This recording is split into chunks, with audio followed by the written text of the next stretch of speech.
Hello again, everyone.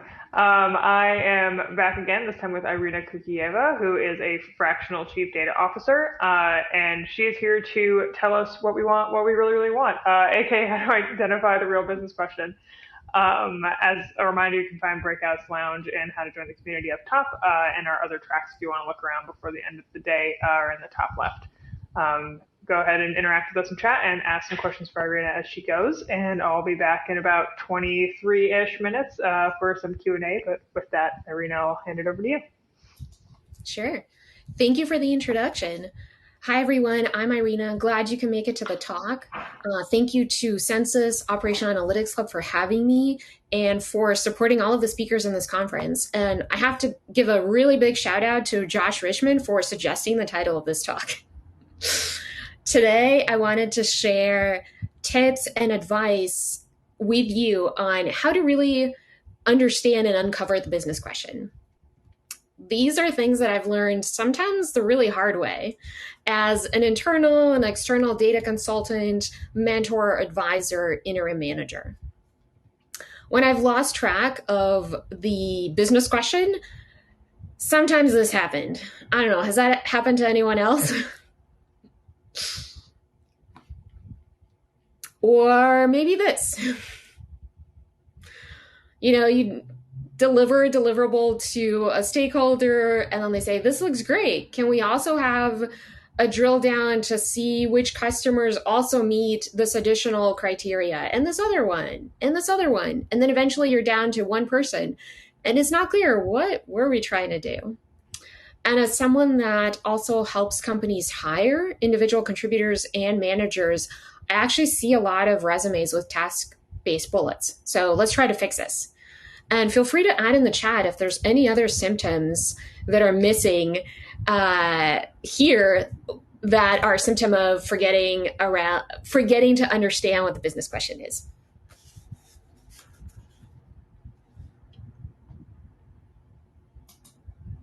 Okay, no recommendations yet. We'll keep checking. So my goal today then is to give you really specific things you can do to break this cycle and to really understand what is it that our stakeholders really care about. These are things that will help you have a real impact on your career and at your company.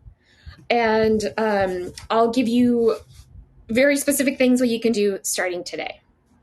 So let's get started. So first, I'll cover definitions just to make sure we're all on the same page. And then we'll talk about 3 different approaches on how to improve your collaboration with stakeholders. And I'll give lots and lots of examples from past employers and clients. And everything in this talk is my own opinion. I first want to start with a super high level view on what I think it takes to develop a proof of concept or a first stab at a data product. We need to first understand, scope down, and answer our business question, and communicate with our stakeholders the whole time.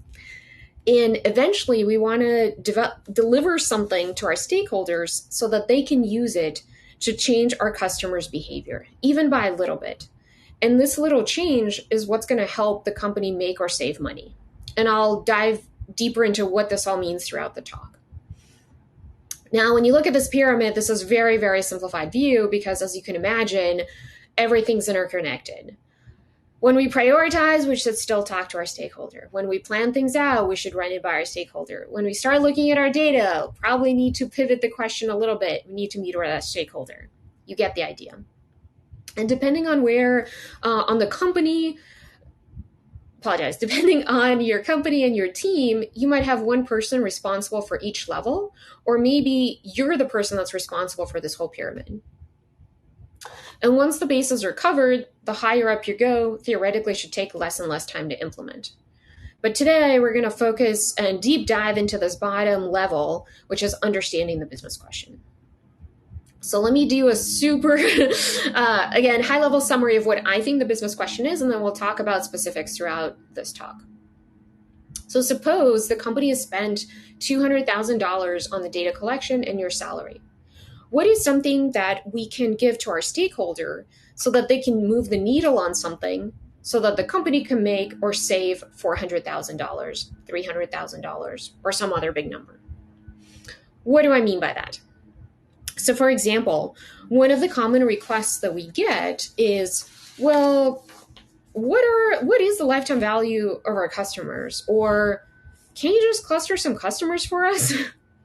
Well, why is that? Usually, there's a group of customers in each company that make the most money. These are the MVPs, the most valuable players. What we want to do is understand what is it about them that makes it unique, so that we can try to convert more customers to become our MVPs, because each MVP brings our company more money. So then when we're giving a deliverable to our stakeholder, we want to share, let's say, a list of the top 10 customers we recommend that they reach out to with certain hooks that they can pull so that they can so that we can try to convert them to be an MVP. Also take an example from the data engineering world with data pipelines. When talking about the business impact of data pipelines, I recommend thinking about them in terms of adverse effects. Well, what do I mean by that? Well, what would happen if that data pipeline wasn't there? So for instance, what if we didn't have a data pipeline that connected our customer purchases to customers? Well, then executives probably would have to manually combine data sources, copy paste numbers into Excel, probably have their own definition of what an MVP means. So then when the question comes up, well, what's our revenue projection to next quarter? There's a lot of stakeholder meetings trying to reconcile the numbers and trying to understand what is this number actually. So this is where I want you to get to by the end of this talk. And let me give you more specifics and more context how you can approach those conversations to get there. So first, I want to take a step back and confirm or let you think about how does your company attract customers right now? How does it actually make money from customers? And this Harvard Business Review article says that customers pay us money when we solve one or more of these 30 pain points for them. And if you're on the platform team or data engineering team, I would argue that you have internal customers that you're solving pain points for, typically in the functional tier shown here. And speaking of functional tier, I personally pay for products that help me be more productive. So for instance, I pay for Calendly Pro, which is the highest tier you can pay as an individual because of the integrations, which save me a lot of time. So what are the one or more different ways that your company attracts customers and makes money? Feel free to share that with us in the chat. And I'll also add that there's usually a top-level metric that executives care about that summarize one or more of these pain points that your company solves for your customers.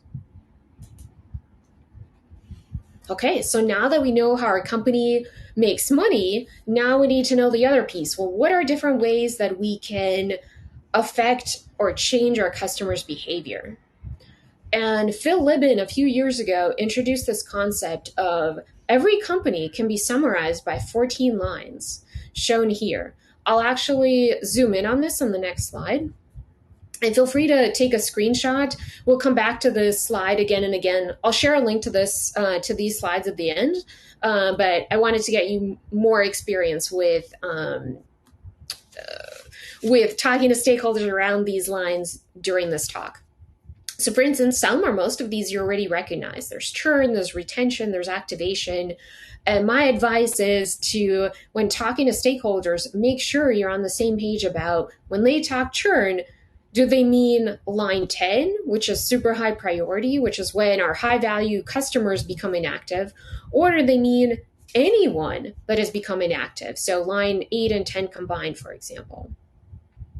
At Evernote, where this grew out of, they actually had one team optimize each line. So each line can have its own metric or numbers such as profit or revenue. And I agree with you. It says you need this graph for yourself. And I agree, actually, for those that want to be more proactive or strategic, I highly recommend looking at what does this look like at your company? Where's your company doing well? What can be improved? So that you can also make recommendations to different stakeholders around things to try.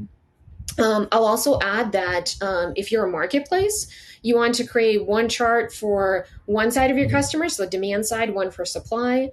And if you're in a manufacturing, there's a whole other chart that's tracking, from idea to prototype to development to manufacturing to shipping to delivery. So again, thinking of which things to optimize. And because there's only 14 lines, that also means we only get 14 different types of requests. And so again, I recommend trying this out at your company, and then you, depending on the pricing structure, and if you're a marketplace or you're in the hardware space, you may have more or less than 14 lines, but this is a good place to start. So then going back to our previous example for LTV, which line do you think we were trying to affect when we're saying we want to convert more people into our high value tier? Yeah, so the question in the chat is, we also have supply vendors and manufacturing. So yeah, I would recommend then saying, for your supply, who are the high value suppliers, low value, and again, for manufacturing, what's going on there, from what are all of the touch points with the manufacturing and the suppliers?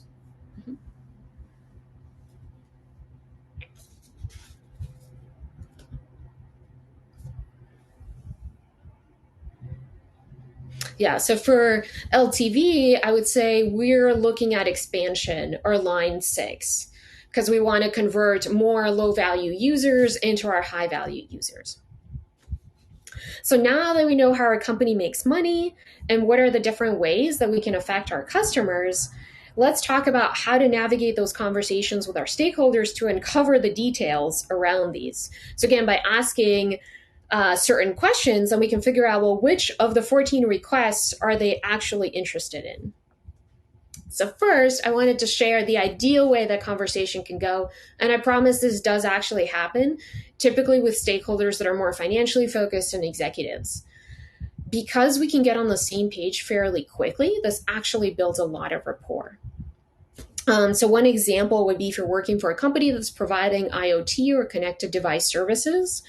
Here's how that conversation can go. So our what is, we would love our manufacturing customers to be more productive, and we would also like to help them reduce manufacturing costs.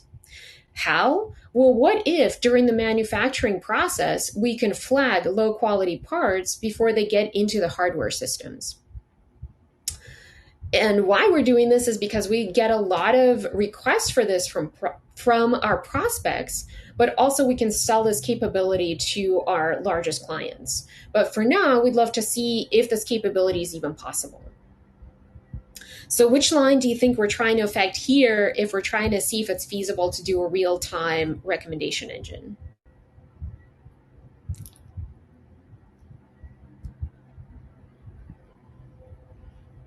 So it's depending on your business, that could affect line 1, acquisition, maybe 12, retention.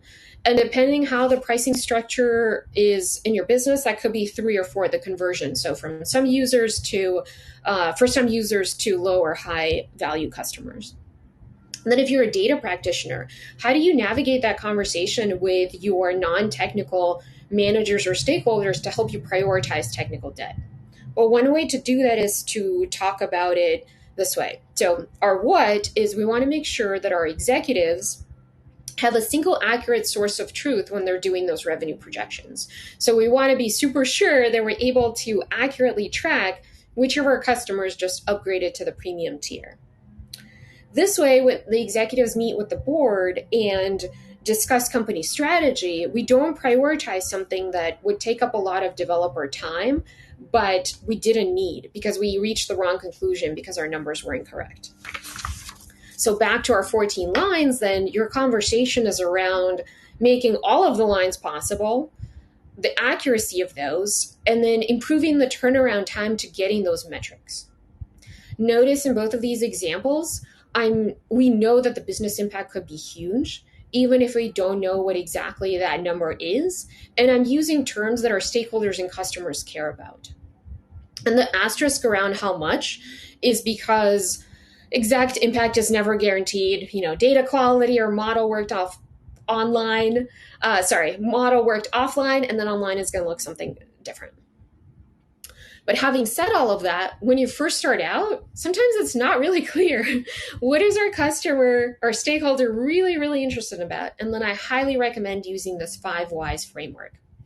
So for instance, when I first started with working with physicians, that conversation went something like this. Physician, Irina, can you do this t-test for us? Well, why? Well, this is how we've always done it.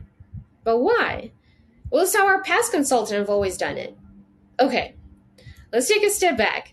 I'd love to learn more about which pediatric condition we're trying to treat and what the measurements were.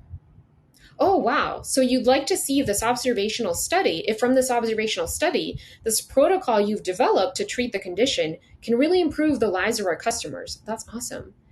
Is there anything else I need to know?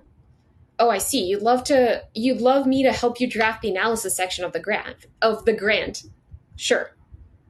Over time, I've also learned that if the protocol is promising, we can improve not only the quality of life for our patients, but also we can save the hospital money and save our patients money. And as we improve the quality of care, for some hospitals, that improves their national rankings. So with this in mind, which lines do you think this affects on the hospital side?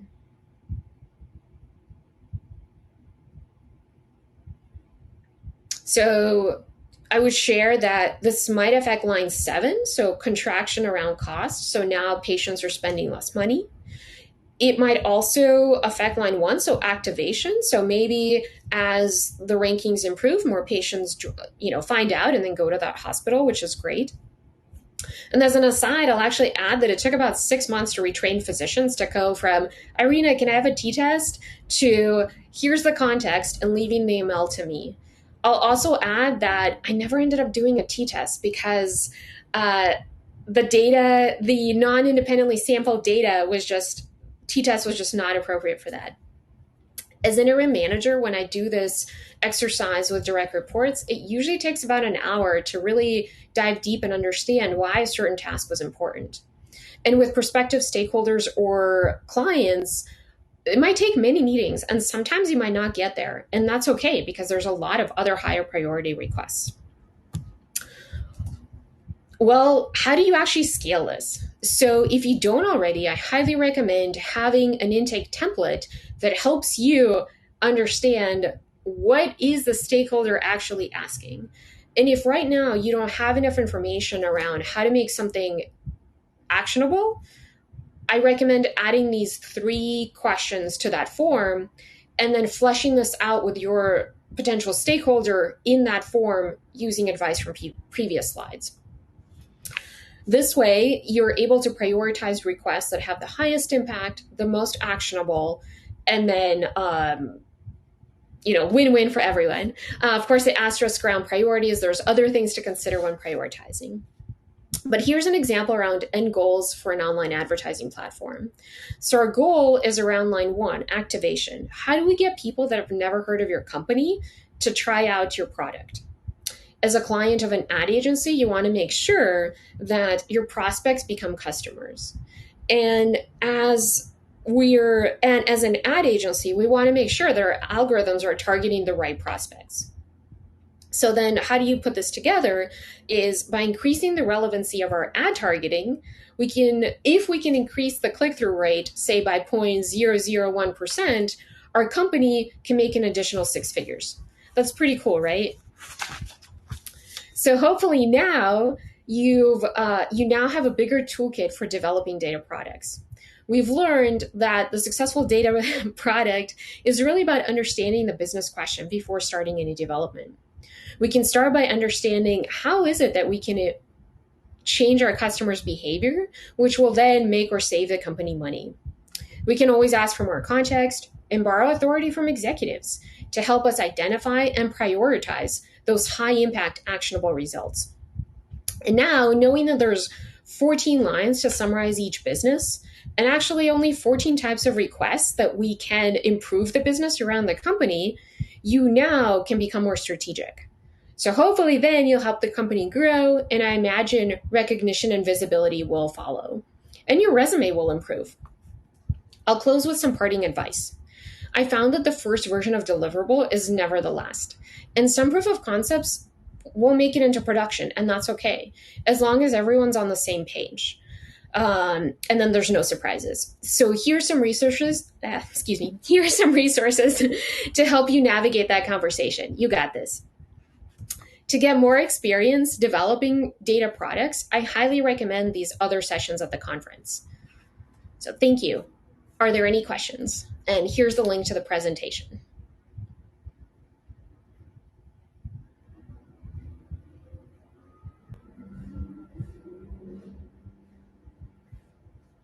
For all of the advice, Irina, that was great. And you had a lot of really great mental models for folks. I'm sure will be super useful. So thank you again.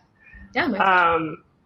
There are two questions, one of which is from me. So I'll ask the one not from me first. So let's see. Can you do an example for investing into infrastructure investment? Sure. Anything specific or like technical Let's debt see. that we talked about? Yeah. Yeah. Do you mind providing a little bit more context in chat? Otherwise, we can toggle over to another question too while you do. Sure. Is there any specific industry that we're thinking about for that? I don't see one in the question. Something that might not necessarily immediately result into company profit was the follow-up. Was there a specific Yeah. industry that you were thinking about?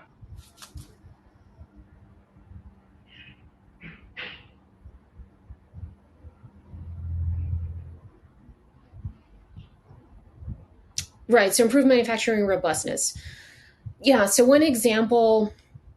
So I mentioned. Let me see. I think it was here. IoT. Happy to dive into that a little bit, but the main important thing is first understanding, well, what are the top company priorities, and what are the things that your stakeholder cares about, and then tying the conversational around infrastructure around that. So for instance, do we know right now what are the different things that we're manufacturing? How long is it taking to produce things? How long is the downtime? How long, how much does it cost to produce each part? And is this something that's super important? What are the goals for the company for the next quarter? So being able to tie it around, okay, next quarter we promised our board we're going to expand by this amount, and being able to track numbers around the things that either you're not able to or that you need to make more efficient, hopefully will make that a selling point. And I'm happy to talk more if you have a follow-up question, if you want to drop that in the chat. But mainly it's about talking things in what our stakeholder care about, and it just happens that it's infrastructure, but we're helping them solve their problem. Sweet. Thank you for answering that. And if you have any follow-ups, feel free to drop them in chat. And also, Irina is available in the OA Club if you want to ask more after this too. The other question was from Jeff on basically where was the LTV chart that you showed with the 14 lines from? Was that a original idea? Did you find it from somewhere? Sure. Oh, so this chart, so from page 10, here's a link to Phil's talk. So Phil Libin of Evernote gave a talk to actually startup founders around this. And then slide 11, I labeled this. Because I thought this was the most relevant, right? Because it's using the language our stakeholders care about. If I told you, oh, we care about line 10, okay, you'll have to go look it up. But if I have to tell you, oh, it's more relevant to track which of our high value users become inactive, then we're on the same page around, okay, what is it that we actually care about? But yeah, really good question. Sweet. I'll hunt that down too. The labels are definitely very helpful too, so thank you for doing that. And then my question, just to kind of wrap us up, obviously the process around building out more shared understanding for these business questions involves a bit more communication time and intentionality in like your process. I'm sure for a lot of data practitioners, like there's a lot of P0 work that's being asked of them. So how do you recommend that they start to create space for a little bit more thorough process like this in their workflows? Yeah, that's a good question. So I think between part of that, so a couple of different different things.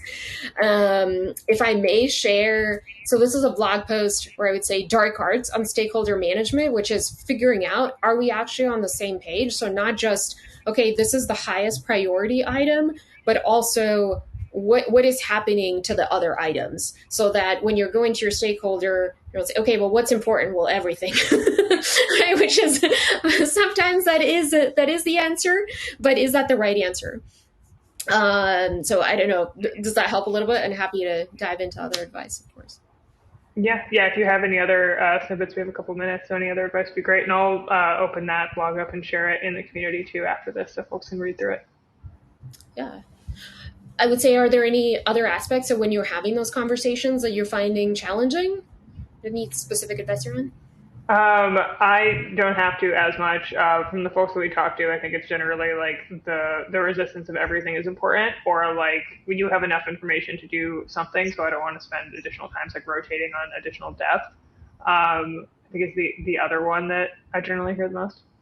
Mm, yeah. So I would say then helping.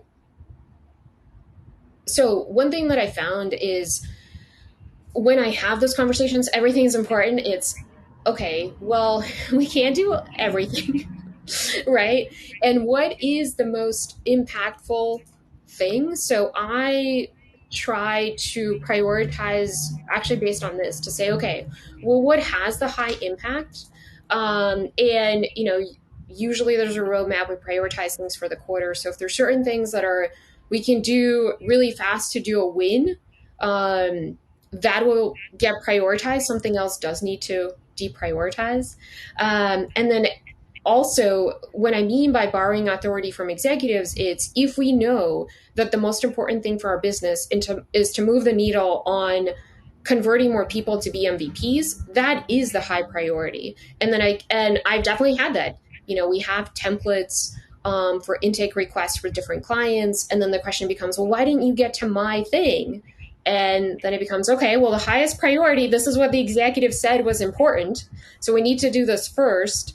And once we're done with this iteration, then we will revisit and see if that's the next highest priority. But it is an ongoing conversation around those things, and always a challenge because there's just so many requests and not enough time. Yeah, for sure. Awesome. Well, again, thank you for sharing the frameworks that you did in here, and also the scoring model makes a lot of sense. And I'm sure that'll make a big difference to a lot of folks who have been on the call today. My But pleasure. yeah, is there anything else that you would like to leave folks with before we wrap up? No, just my pleasure, and hopefully this helped. I mean, I found that everything starts with a business question, and then whether that's a dashboard or data engineering or an ML model, and find that if I forget about that, things just go south. So hopefully this helped you avoid problems that I've experienced. And good luck with everyone, and maybe I'll see you on Slack.